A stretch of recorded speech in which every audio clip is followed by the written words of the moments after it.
Hello everyone, big welcome back to the channel because now it is time to talk Sonic the Hedgehog 2.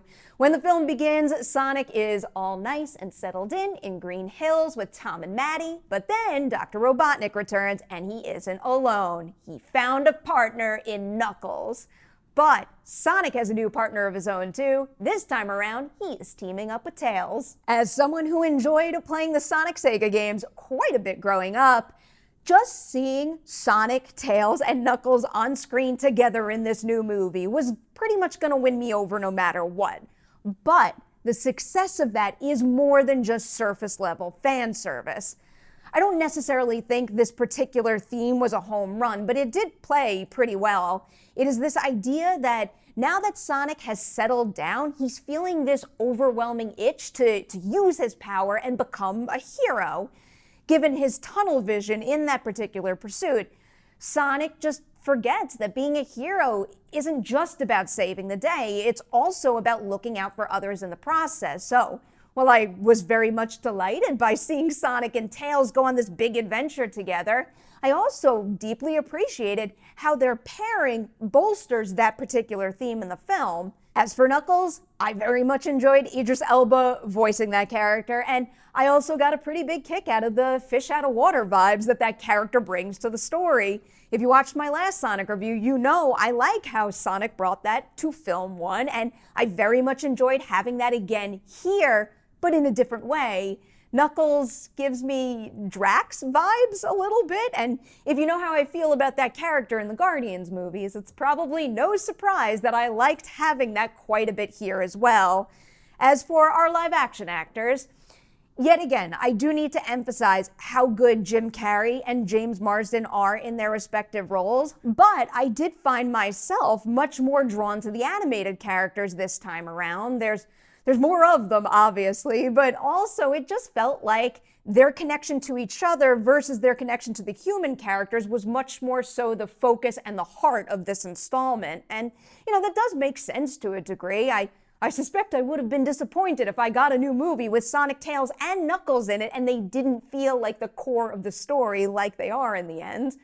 But I do have to say that I did find myself missing how grounded the emphasis on Sonic and Tom's relationship made that first film.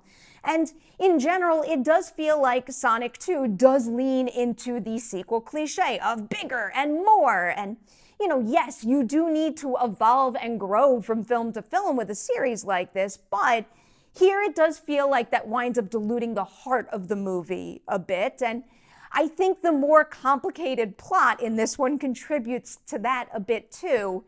Film 2 gets into the Chaos Emeralds, and while I did know about the emeralds from the games, the information still came across like, I guess I would say, a bit of an exposition dump in the way that it's delivered in the movie.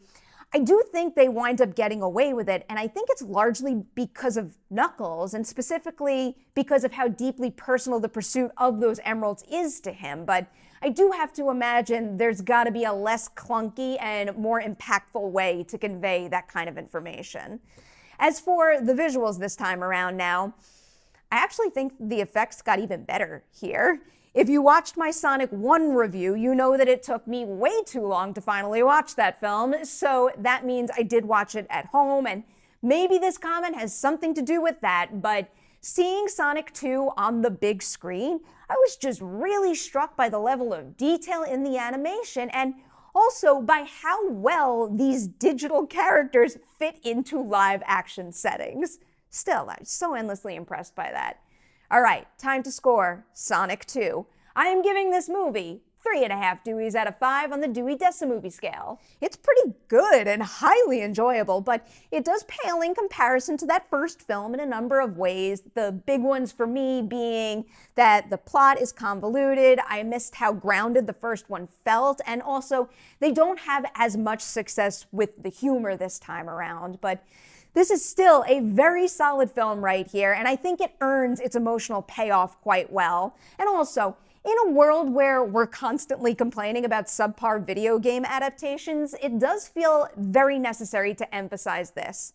The Sonic movies are quite good, and I think they're probably some of the best video game movies we have out there. Should they confirm a third installment of this franchise, I will be very excited about it. All right, that is where I leave you on Sonic the Hedgehog 2. When you guys see the movie, you know what to do. Hit that comment section below. I love hearing what you think as well. Also, tell me who your favorite Sonic character is. Sonic, Tails, or Knuckles.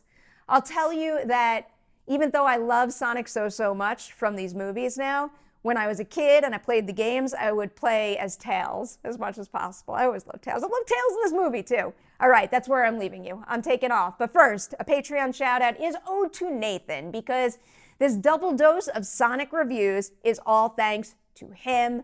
Thank you for encouraging me to watch the first one, and thank you for just being you and supporting this channel. All right, that's it. I'm out of here. We'll see you soon with more movie reviews.